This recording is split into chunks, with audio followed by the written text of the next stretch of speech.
So, welcome, beautiful folks. I'm happy that you survived the whole day with event-driven architecture and that you still decided to come to my talk. My name is Oskar Dudycz, and on a daily basis, I'm trying to help people build applications using event-driven architecture and event sourcing. And I'm going to tell you a story of the specific project. And that's much weird and obnoxious. Some of those stories might look like. Then I can guarantee that all of those mistakes I either do on myself, so on my projects, or so in my clients that I was helping, hopefully helping. So the story will be about Rakso. And as you see, we are meeting Rakso not at his best day of his life. And if we move back a bit, then Rakso has a much more smiling face, right? And here is also Jane. Jane is manager of Rakso. And at that time, Rakso just found out that this is his moment. You probably felt it. New project. We are revamping the legacy. This is my moment. And that's precisely how Rakso felt, because he was supposed to be one of the core members that were revamping the hospitality legacy system. Hospitality means essentially taking care of the guest in the hotel. So, of course, Rakso hoped that he will be finally able to use domain-driven design, use event-driven architecture, Kafka, of course, right? And here is also Nomad. And Nomad is quite critical for our story. And not surprisingly, I put it between the worst day of life for Rakso and the time of his life, right? Because Nomad is Oracle type of guy. You know that person. He always knows better, right? He always knows everything. And he's really love Oracle. And he's also like, why don't you just type of guy? So why don't you just add another if? Why don't you just add another column? Why don't you just add another if statement? And let me tell you also about the current design. And really, this is how the most popular systems in this industry are working. They are installed in some closet called server, and it's really running on Oracle.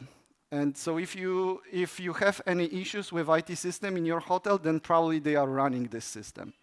And that's what also was Rakso and Nomad and Jane was responsible. And both Rakso and Nomad had to come up with the vision on how to solve the revamping phase.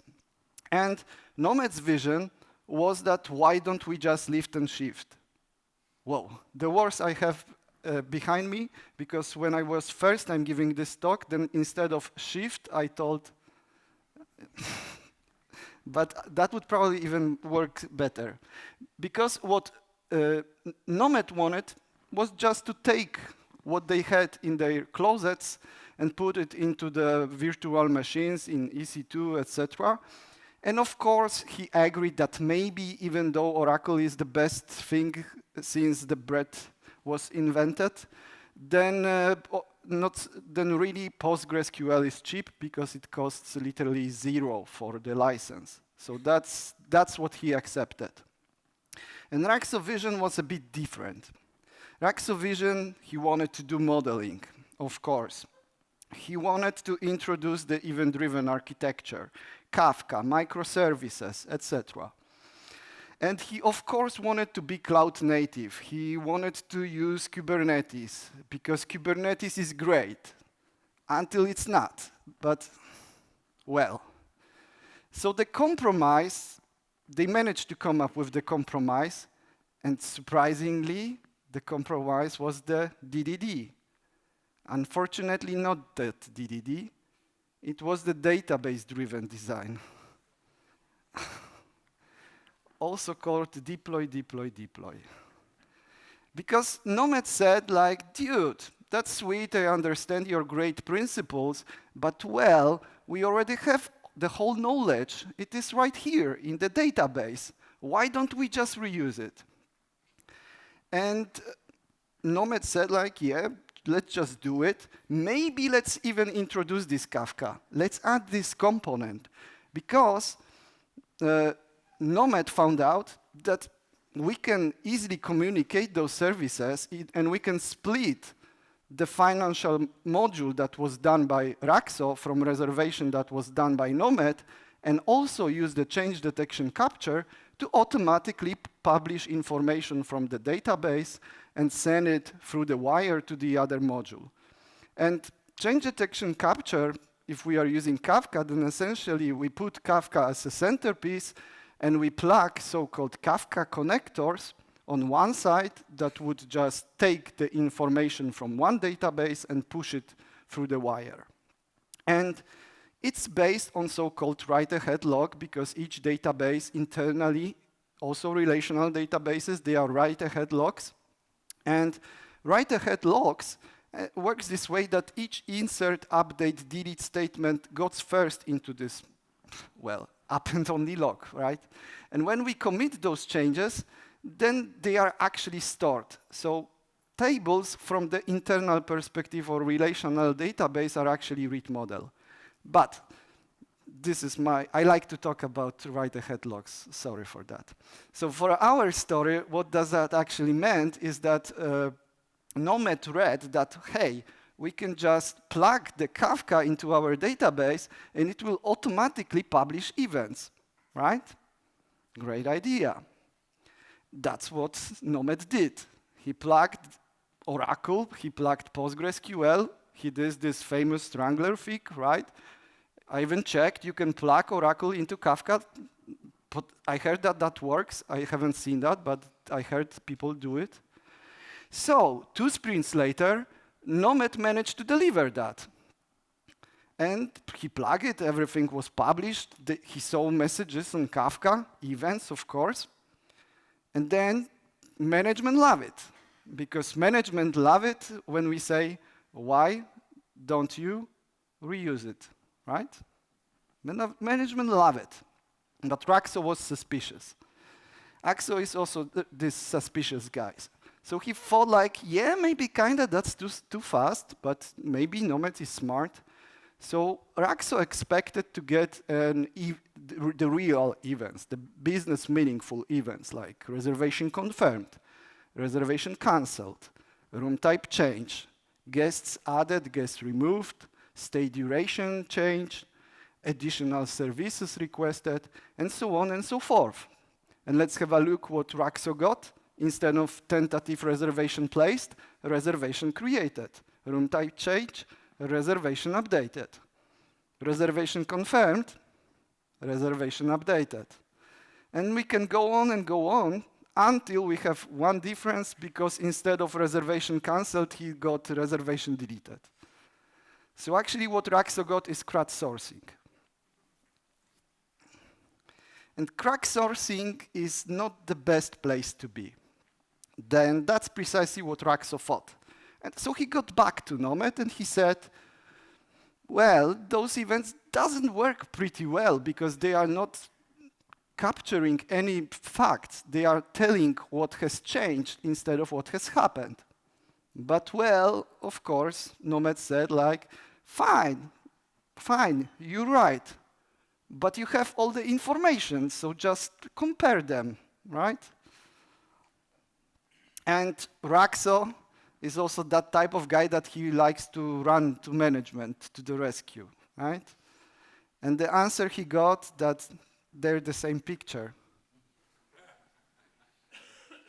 Okay, I'm joking. Round of applause for our management and domain experts, because if we show them events like created, updated, deleted, then they will say like, no, this is not how our business works. What does that mean, reservation updated? What does that mean, reservation deleted? We are not deleting anything. Someone just canceled it. So, 1 point for Rakso. Cool.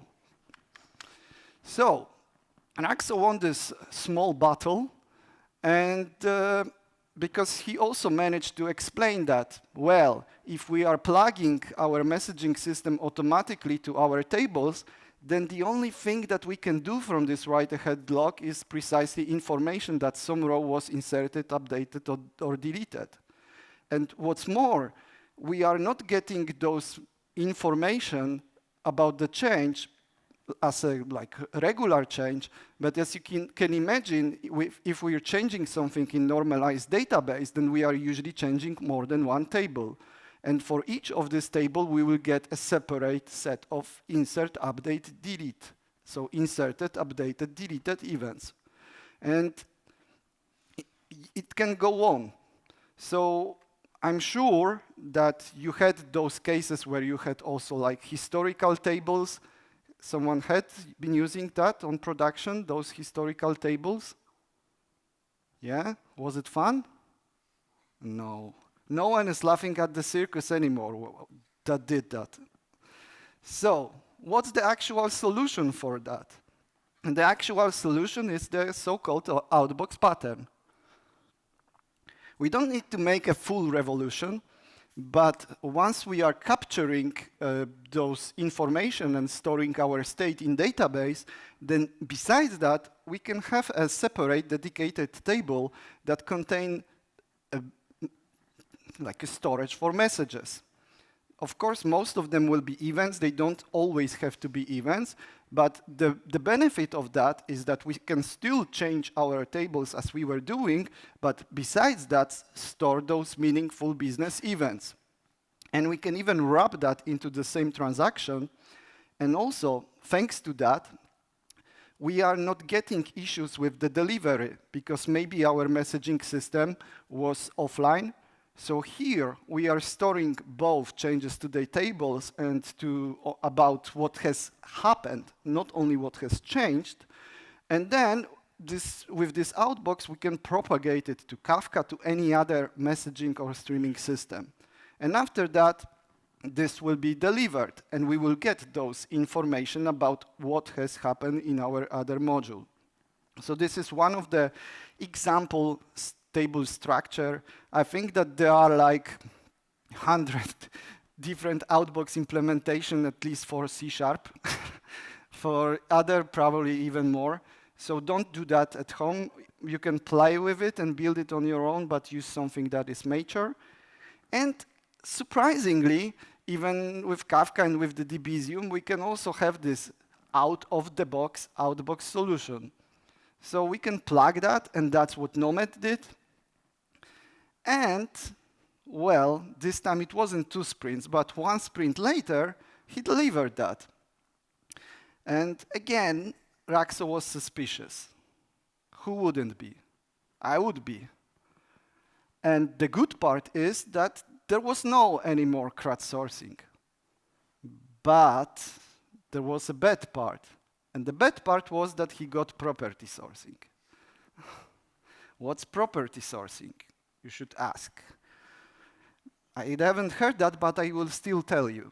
So property sourcing is the other spectrum of the CRUD sourcing. So with CRUD sourcing, we are obsessed by the state change. And here we are still obsessed, but in a different way.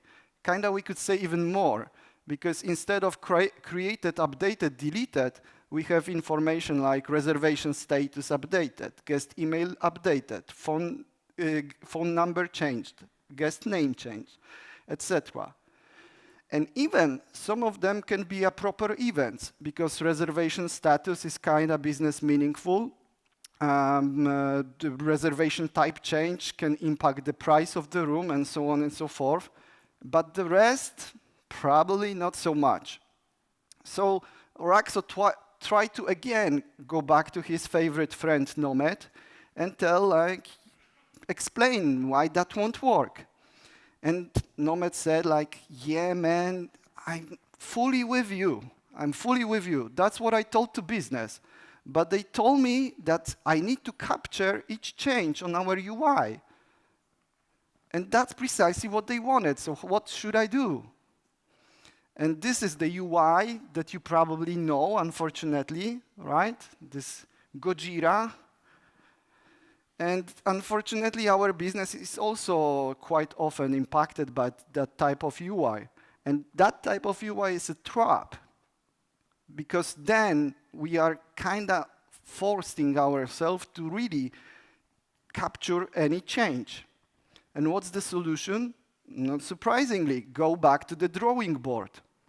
And if we go back to the drawing board, then we could notice that those information like first name change, last name change, guest address change, etc., they are kind of representing the same concept. And the same concept is that guest personal data refined. So even though sometimes we have to capture this, let's say, CRUD-ish information, then we can still at least talk to our business and find out what's the reasoning behind it. Why are we doing it? And then, instead of having such events and like potentially hundreds of events, they can grow exponentially, we could introduce some form of option, or maybe for functional programmers, maybe monads, but let's drop it. What actually we want to achieve is that we can say that we now have the event which is called guest personal data refined, and we are saying that, hey, first name and last name can't be changed, but doesn't have to be.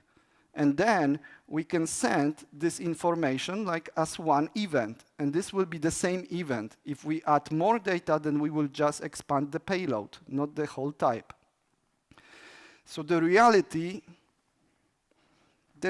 was unfortunately sad, because Jane, of course, agreed with Rakso, but she said that, no, we don't have much time. You need to leave what you get. So Rakso did. And let me jump to another topic, but to show you the consequences of what Rakso should have lived with. So have you seen such headlines? 1/5 of the occupation has a serious drinking problem. I mean, that's not a news. But 11 things you should never put in the freezer. Or 5 surprising things that will boost the value of your home. Or this is my favorite. Girl eats 4,000 washing up sponges. Yes, I usually have fun finding those memes, etc. So what's actually, those are clickbaits. And I found for you the Wikipedia definition. And let me shorten that a bit. It's still long, but I will read it for you so you don't have to. Clickbait is a link that is designed to attract attention and to entice users to follow that link and read view. A teaser, providing just enough information to make readers curious, but not enough to satisfy their curiosity. Does that sound similar? Have you seen such stuff in this talk? Kinda. Reservation status updated. Because reservation status updated, usually I saw that events, it just even quite often doesn't contain even information about the status, just the ID. And then what's going to happen is that it's precisely clickbait event. Because clickbait event, and this is my definition, clickbait event contains a basic set of information forcing consumers to follow that link and read view from the producer. A teaser, providing just enough information to trigger consumer, but not enough to satisfy the business process needs. So this is a clickbait event. And reservation status updated is precisely that type of event. Because if we provide this reservation status updated to other modules, then most of the time, for the reservation status updated, usually those other services are not interested about each status change. What they are usually interested is about that the reservation was confirmed, because they are not interested in the nitty-gritty details of the reservation process negotiation. But nevertheless, if they got this event, then they need to query the initial service to check. And then it's like clicking the clickbait link, because you check and you see, no, it's not yet confirmed. And then again. So it works like that. Imagine that you have a car crash. Not great. So you call the insurer. And it appears that they are working from 9 to 5. Right? They always do. So you put your alarm for the morning, a minute before 9, and you call. and you wait, because you're asked to hold the line. And then you try again, and try again, and again, and again, and I could continue that. And Rakso noticed that this is the same case for him, because maybe the service would be not available, and I will need to call this service again and again. And of course, Nomad said, like, dude, you got the notification. Just do what you want with it. I don't care. You can see this is our API. Just call it. And consequences are that this is a happy path. So we are publishing reservation status updated. We are getting information, querying the reservation module sounds fine. But we can have race condition. For instance, the messages are a bit delayed. And instead of getting the messages one by one, then we are skipping one information because we got information with a delay. Or maybe we are even faster than the read model. That really happens. And then we are querying, but there is no information like that yet. Or maybe some even more convoluted scenarios that is a mixture of everything. So even with such high-end solutions like Kafka, that can also happen. Because what's that? That's a department store. And those are queues in the department store. And what's the rule for the department store queue? Yeah, kinda. Plus, the one that we are standing is always going to the slowest, right? It always happens.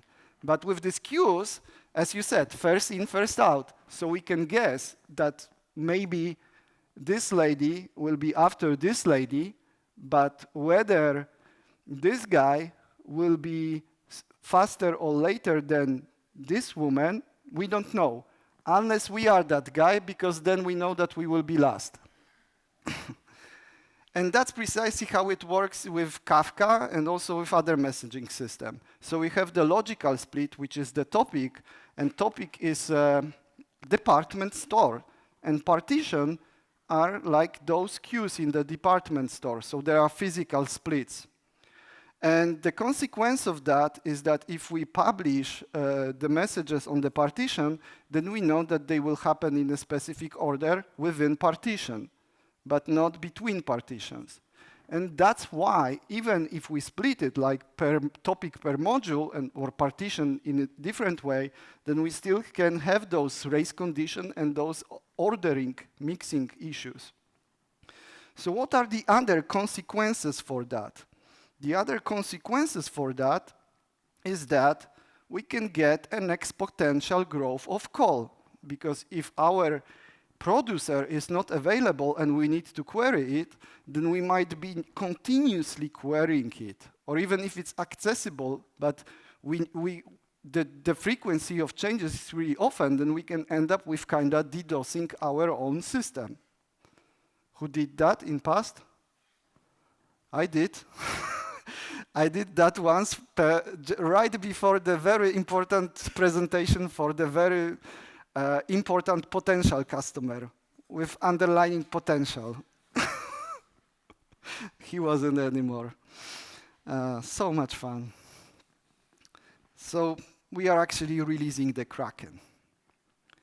So again, that's precisely what can happen if many of our property sourcing, if we join like Captain Planet forces of the property sourcing and Clickbait events, then you know what's going to happen. Chattiness of communication, DDoSing, all those nasty things. So what can we do? And this is a Polish Clickbait. It's, I can't sleep because I'm hanging the cupboard. This is also from our news. So one way to deal with that, the most famous Clickbait in Poland. So what can we do with the Clickbaits? And in general, with all of those nasty issues that we already discussed so far, then the most important thing to do is to treat our events as API. Somehow, for the web API, we somehow get used to that. Yeah, we need to talk with these front-end guys, or yeah, we need to to poke those backend guys so we can find the middle ground. But with events, I'm not seeing that happen too much. Maybe because the events are on the other side, not on the front side. Maybe, I don't know. But we still should do it.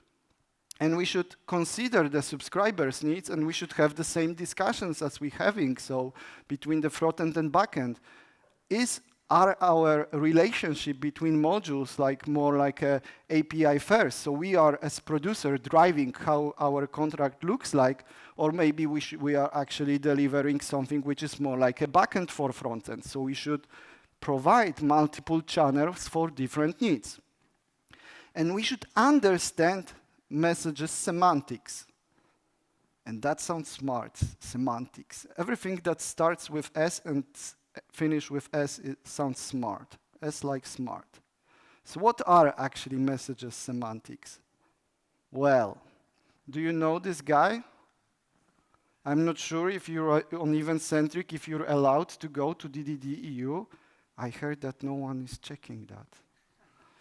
But this guy had a keynote today in the morning, and this guy is really smart guy called Gregor Hoppe. And around 22 years ago, he wrote a great book. One of the reasons why it's great, because it's really thick, so you can defend yourself with it. But you can defend yourself also from the wrongly made software, because the book is about enterprise integration patterns. And he coined multiple ways how we could work on the integration. And besides that, he provided the split about the messages. And besides events, well, this is event-centric, so that's why I put event in the center. But we should not have only events. They should be in our center of applications, but we have also those two other colors. And one is the command, and the other is document.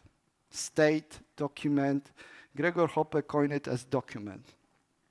So documents are like a state. They are about state transition. They are informing us of what has changed, what is actually our new information, new data, but we don't know why that has changed. Event tell us that information, so we precisely know what has happened, not only what has changed, but also what has happened. So they are like a broadcast. So we are publishing, of course, hoping that someone is interested with that, but not always. And the command, this is really important. Command they are representing the intention, and the difference between command and event is that event can be ignored, but it cannot be rejected. And with the command, we are sending the command directly to someone, like a clear intention to do something. And that person or that module, that system, that microservice can say no. And this is what I'm calling the magical cross, because the first thing that we do is the business intention, that we want to have it, to make something happen. So for instance, confirm reservation. And we need to validate our invariance. And we are doing that based on the state, because this is the data that tells us what's the state at point in time. Once we check it, then we can say no. And here is remember, command is an intention, state give us the data, and fact, so events, inform us of what has happened. And now the question to you, what happens if we mix the state with the event? What we'll get? Yes, called CRUD sourcing. So CRUD sourcing gives us the events that are supposed to be actually state. So in event-driven architecture, we have two main integration that can happen after the event was published. So we can, again, update the state, like read model, but not only, so maybe some decision model. And also we can trigger some additional workflow. So for instance, create financial account. And this is like a centerpiece of the integration with the event-driven world. And this is the picture that supposedly explains everything. At least Alberto Brandolini said that. I'm not sure if that explains everything, but it explains a lot. So, for instance, we can see that once we are getting intention, then we need to validate business rules and publish information of what has happened. Based on that, we can update the read model that would be displayed on the UI, and someone can make another decision, send intention to do something, and then again, either validate business rule or send to external system, get event, and this event can automatically trigger some other flow. So what I'm trying to tell you is that the event-driven architecture is not about technology. Event-driven architecture is about the logical split. It's about composition. So it's how we are defining our systems and our modules, and that we are indeed putting events as the center of it, and we prefer to have events as asynchronous communication, but asynchronous actually is kind of vague definition. There is a great talk by Simon Newman, and he said that actually when we say asynchronous, then what we actually mean is non-blocking. And non-blocking doesn't require us to publish anything through the wire. We can also handle that differently. So event-driven architecture is about how we integrate components and that we are using messages in between, and our preference is for events. So then, once we know what we want to achieve and what we want to integrate, what features we want to deliver, we can discuss on how to do it. So with event-driven architecture is something that we have something that I called microtransaction. Some are saying eventual consistency or inconsistent state. But in my opinion, this is the best state that we can have, actually. Because at first, we have this cross where we are updating our data and publishing new event. For instance, this is Outbox, this is our table. And then, when we are integrating those two components, then this state is already stored in database, and then we are capturing the next step and also shutting down our state. So this is the best state that we can have. And then we are going a level below. And then we are getting to all those messaging and patterns, and so how we are integrating. So whether we are using patterns like request reply, whether we are using queuing or streaming. This is on how we want to do it. And after we know how to do it, then we can decide which tool we will use, actually.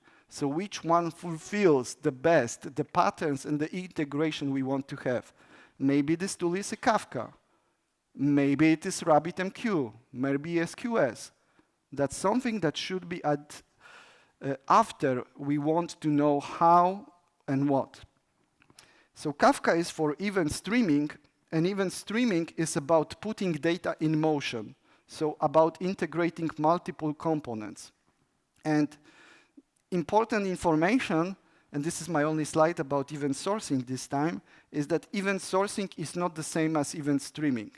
Event sourcing is about recording and storing business facts. It's about the quality of information, about making decisions based on those events. So event sourcing and event stores are databases.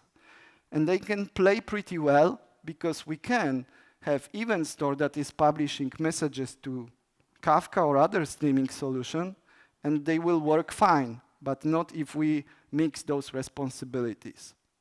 So you can ask me, okay, but why does that even matter?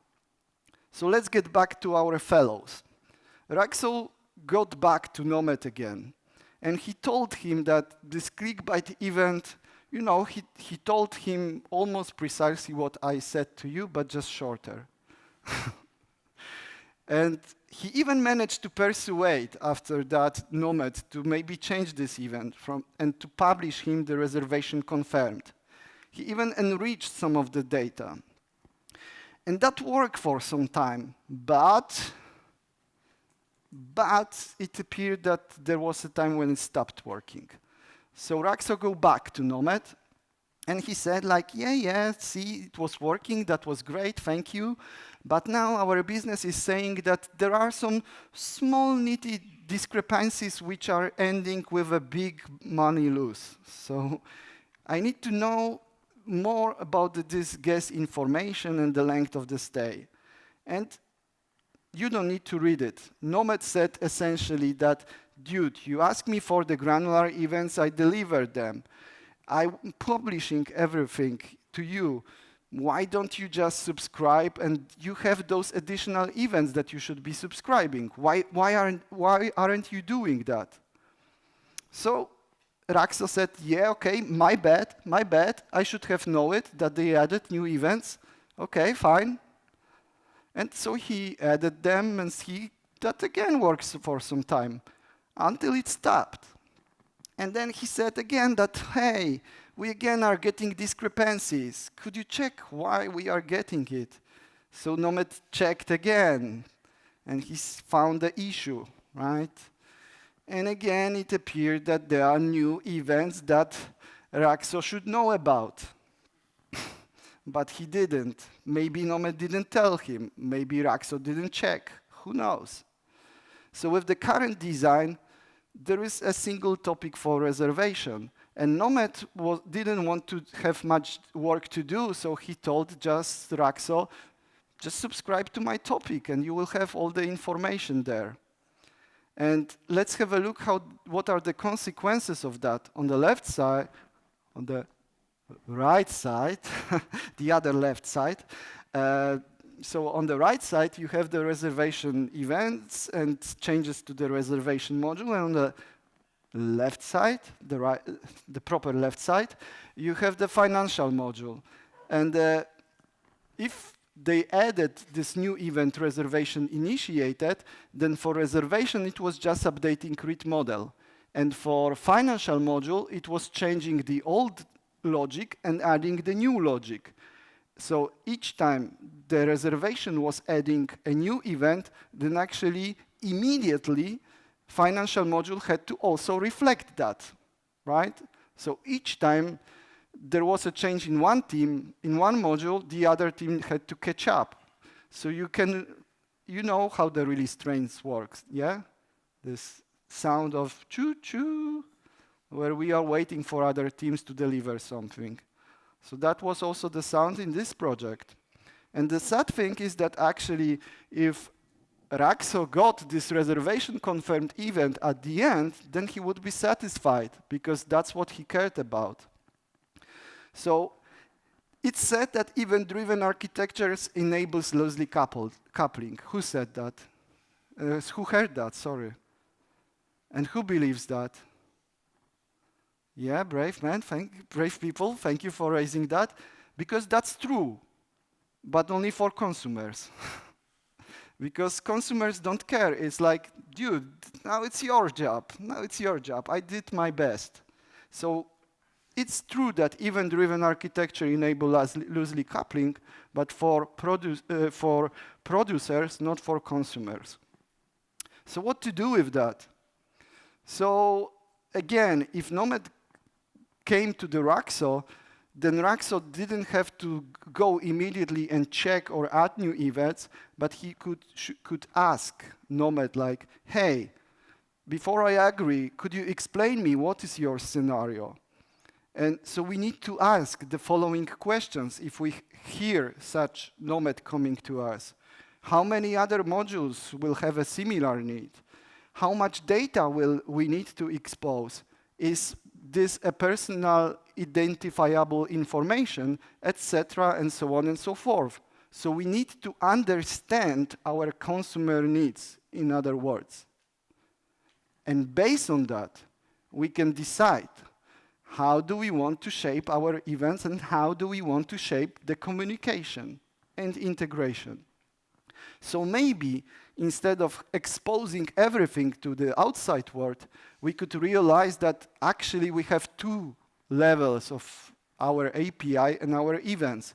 One are internal events that are understandable in our small module system, and they can be as granular as small as possible, but not smaller.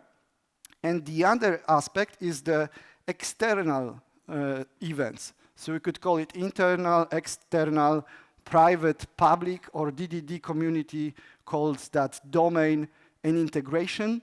And I hate this last split because they are all domain events. They are all business events, just looking from a different perspective. The first one is from the inner module understanding, and those others, so this one, are understandable from the global system perspective. So if someone is doing event storming, then you can have a look on that with a bit oversimplification, that this is big picture events, and those are like a design and process level events. So some can say that this is the same picture, those internal and external, but as I mentioned, they are not. And usually what we are doing, and when we have those internal events, then after we talk with our consumers and define the API, then we can internally subscribe to this event, this granular one, read some additional data, and send the completeness of information outside. So this could be like a small internal event with room type confirmed at, and here could be external with the guests, with the stay details, and so on and so forth. So this is like enriching looks like. You should know that already. No, sorry. So step by step, we are getting notification about our internal events. We are loading some additional information. And based on those information and information from event, we are just building this external event. And then we are publishing outside. So actually, it's like an anti-corruption layer. And is it enough? Is it enough? Like, if we do all of that, is it enough? What are your thoughts? I can tell you that I have still 7 minutes, so probably not, right? I won't let you go 7 minutes earlier, sorry. And Rakso face could tell you the answer that it's not. So we are finally reaching the moment that we started, right? This sad Rakso face. Or actually, this is not a sad face, this is Polish smile. That's how we are smiling in Poland. So Rakso realized at that moment that he made, even with the best tries, even with all the hard work he did to persuade Jane and Nomad to his ideas, they ended up with the distributed monolith. And unfortunately, that wasn't only issue with Nomad and Jane, but also with Rakso, because Rakso didn't do the homework. Because actually, they created a distributed monolith. Because they thought, they didn't know about this. Maybe they knew, but they didn't think and didn't apply that. So all of the communication was based by events. And I'm always saying that if we are making communication in our system based on events, then it's like a room filled with shouting people. This is our Polish parliament. It looks like that. So remember, if you're doing communication only with events, then this is how your system looks like. So what we should do, actually in our systems, we should model the communication between components precisely how we are modeling the communication between ourselves. And of course, normally we prefer the asynchronous communication, especially in the post-COVID era, right? We want to get the email, the message, etc. We don't want to need to type constantly. But sometimes, unfortunately, the clear saying someone just do it, it's important. We sometimes need to ask someone, need to provide a clear intention. So we need to, again, embrace those semantics. And have you heard that phrase? The trash bin is full. The dishwasher finished cleaning. Have you heard that? I heard that. Unfortunately, that's recorded. So from my wife. So those are actually passive-aggressive events. So those are events that should have been a command, right? So instead of dishwasher has finished cleaning, maybe it's more efficient to say, could you just take those dishes and put them into our cupboard? So in our case, instead of order confirmed, maybe it would be better to tell other module just reserve the room or create financial account. And that's how we are also getting to the Conway law. And Conway law tells that organization, that's how we shape our organization, will be reflected in the communication. And in those, what we had here, it was unfortunately like that. You saw how they are communicating and how they were communicating, and that's why they ended up with the communication between their systems in the way as they did. Because Rakso and Nomad didn't want to talk to each other, so they were just sending messages and just sending events and so on and so forth. So that's why we are getting distributed monolith. Instead of sending the commands and clear intention to do something, we are sending just passive-aggressive events. Maybe not only, but definitely too much of them. So remember, don't do passive-aggressive events. So what Rakso could do, he could read about context maps. And context maps, unfortunately, I'm too short of time to even do a quick intro, but essentially, context maps tell us about what are the dependencies, not only between modules, but also between teams. So maybe if they knew and if they did this exercise and define what are the relationships between teams and modules, they could only shape a better communication. Maybe they could distinguish that they have shared kernel. So for instance, both reservation and guest stays are deployed together or sharing the same library. Or maybe there is a partnership. Maybe reservation and guest stays are deployed separately, microservices, but run by the same team. So then it's easier to have this smaller and granular communication. So then maybe event would be suitable. But if we have this customer-supplier relationship or upstream-downstream, so upstream-downstream takes from the fact that in the medieval, those that were living downstream the river had a much worse taste of the water.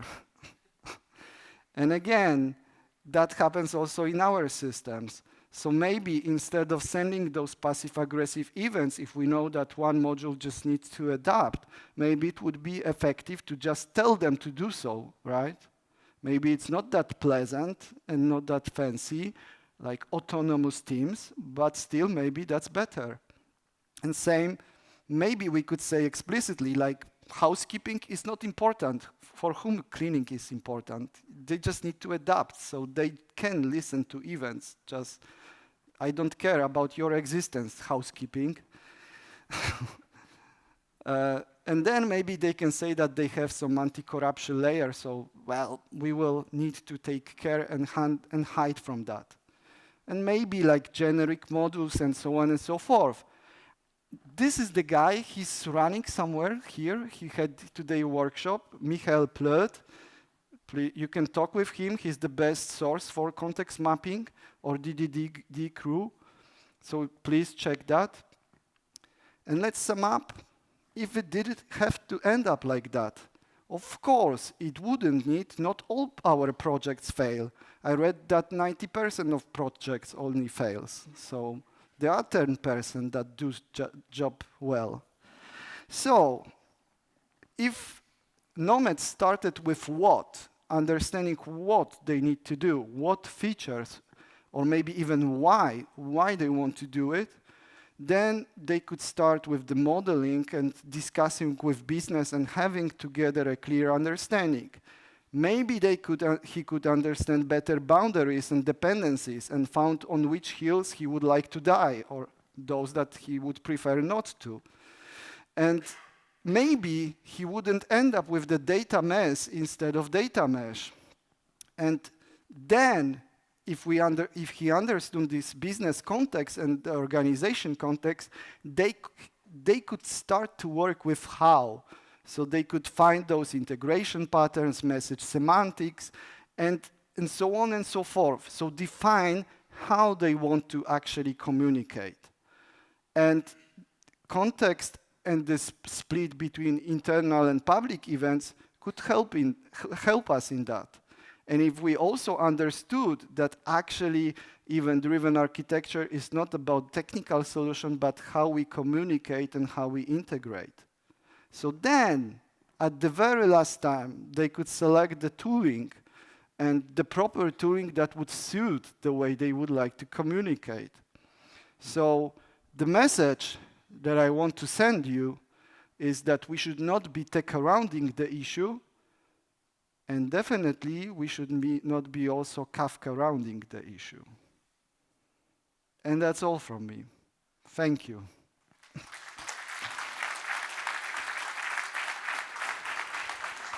So if you scan it, then you will get the link where I grouped all of those nasty anti-patterns that you can take and apply to your systems.